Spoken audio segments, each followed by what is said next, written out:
qualité dans les expositions, votre capacité remarquable dans l'exécution musicale, je sens une âme dans ce milieu de vie.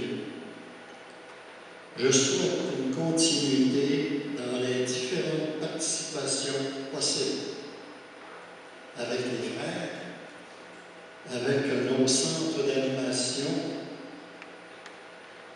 et différents autres projets. Merci de la possibilité que j'ai eue de visiter la classe secondaire. Une autre belle expérience. Vous faites tous honneur à Saint Jean-Baptiste Lassalle, patron de tous les éducateurs du monde. Vous nous faites honneur. Merci de m'avoir invité à cette soirée. Je m'empresse de vous conter quelques faits d'histoire différents de ce qu'on entend des fois. Des personnes célèbres ont fréquenté cette belle école du Mont Lassalle. Le frère Marie-Victorin en a parlé. Un qu'on n'a pas parlé beaucoup, qui est quand même assez important, le vénérable frère André Adolphe Chantillon. Un frère qui a exercé plusieurs fonctions dans notre district, un modèle pour toute personne engagée dans une mission éducative, un bon psychologue, une référence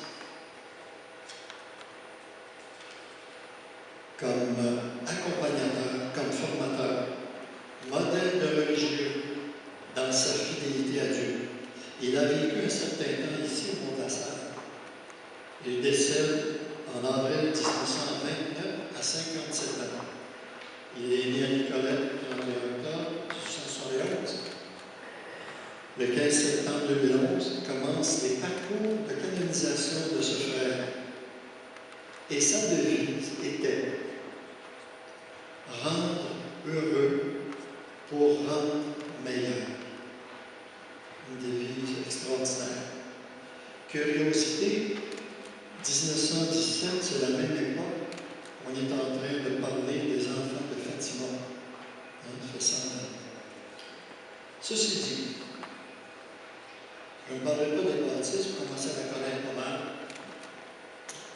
Les personnes, vous savez qu'il y a eu des juvéniles, une catégorie de groupe ici, les novices scolastiques. Le frère tantôt en a parlé. Je vais vous parler un peu de la piscine. Une belle piscine, un grand personnage venait parfois nager ici. C'était le premier ministre Robert Bourassa.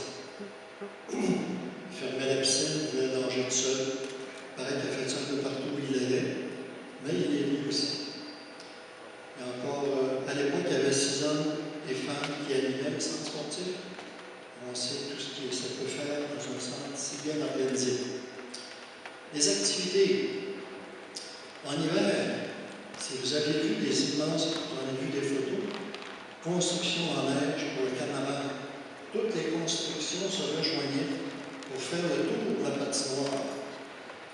On aurait pu mettre une porte d'entrée pour faire payer les spectateurs. Ouf! Les constructions, l'effort prenait 2 à 3 semaines pour les compléter. Tout le monde, aux différentes heures, donnait un coup de main à ces constructions fabuleuses. Les professeurs du temps jouaient au hockey avec les frères. On allait à Sainte-Thérèse le vendredi, la plus belle heure, à 5 heures l'après-midi, après l'école. Il y avait 4 clubs venant des écoles secondaires de la mission scolaire, de la commission scolaire. Avec M. Jacques Saint-Jean, qui était responsable de l'éducation physique dans les écoles de la commission scolaire, on avait organisé dans notre cours un rallye à bicyclette. Il y a des anciens qui m'ont envoyé ça sur Internet, te rappelles-tu? Pendant l'été, M. Saint-Jean a aussi fondé l'école de hockey qu'on connaît aujourd'hui, l'Arena à Saint-Vincent-de-Paul, et un camp de jour ici au Mont-Lassalle. Il y aura des choses à côté là-dessus, je pense. Le côté artistique, dans la grande salle de jeu, on présentait des pièces de théâtre, des cérémonies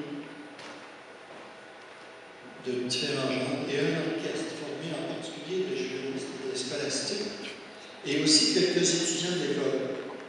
Au dernier étage, il y avait dans les années 70, on avait déjà organisé un petit théâtre. où se déroulaient des spectacles de musique, pièces, etc. Étant professeur en éducation physique et aussi dans le domaine aquatique, j'ai monté un documentaire filmé sur la vie d'un sauveteur aquatique. Le 28 février 1973, beaucoup d'élèves de l'école ont participé à un enregistrement de scènes précises. On a même filmé une scène au fameux restaurant de la rue Cartier, le Ciel Bleu. Parce que j'avais 3 équipes d'échange en dehors de l'école, ça finissait toujours au Ciel Bleu, tellement que j'ai demandé à la madame qui nous servait, écoute, moi je vais donner malade à manger pas du spaghetti, de la pizza avec tout ce monde-là. Quand tu me vois arriver, tu m'amènes une salade, puis un verre de jus de tomate. Point! Alors, ça a donné un bon bout de temps. Ils nous ont même passé la moitié d'une journée, le restaurant, pour faire une séquence du film. Il faut être gentil. Quelques curiosités. À la date du 4 mars 1971, la tempête du siècle. On a assisté, nous aussi, à des spectacles formidables à Laval. Les écoles ont fermé 3 jours, et alors là, on voyait des gens se promener en motoneige, d'autres en ski de fond, d'autres en ski avec une voile, d'autres en traîneau, évidemment d'autres à pied. C'était la fête. Je suis passé au 2e étage avec mes skis de fond pour aller chercher du lait si on voulait déjeuner le matin. Et on avait la neige, vous le savez.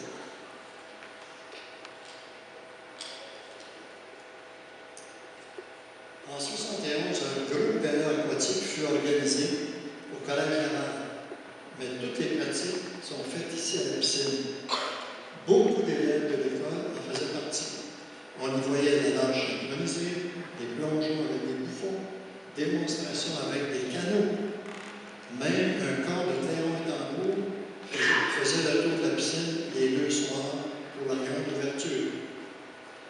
Des petites villes. La piscine de l'école, il y avait des cours de natation. Une jeune fille qui y participait était la petite Marie-Josée Taillefer. Et quand j'ai été distribué, c'est la femme de René Simard maintenant, quand j'ai distribué les trophées à cette époque-là, j'ai dit, il y en a qui nous disent que c'est Marie-Josée Taillefer. Je n'ai pas fini ma phrase pour tout le groupe des jeunes filles. C'est elle! J'ai dit, OK, c'est elle. Dans la salle de l'école, en bas, les jeunes jouaient aussi à la ringuette. Un sport d'homme, maintenant les filles en font. C'était rapide, rude. Les casiers métalliques qui entouraient cette salle recevaient autant de coups que les joueurs. À la fin de la partie, on avait comme collation une bonne beurrée de glace. Un jour, on a trouvé un gars dans le plateau de collation. Il y en a qui en ont mangé là. Un jour, on a découvert dans l'école une chute d'eau. Qu'est-ce que c'est ça? C'était lors d'un incendie au 3e étage. L'eau ne pouvait pas aller ailleurs que par les escaliers. Ça faisait une belle chute.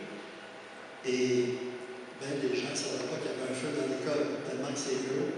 Les planchers sont très épais. Pour le chauffage à l'école, ça a été un peu dramatique. Ça a failli l'être. Il y avait à l'arrière de l'école une grosse fournaise. Un jour, un frère rentre dans la fournaise pour la nettoyer. Une explosion.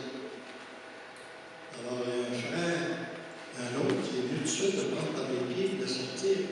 Je ne vous ferai pas la découper de tout ça, mais il a laissé sa peau, presque.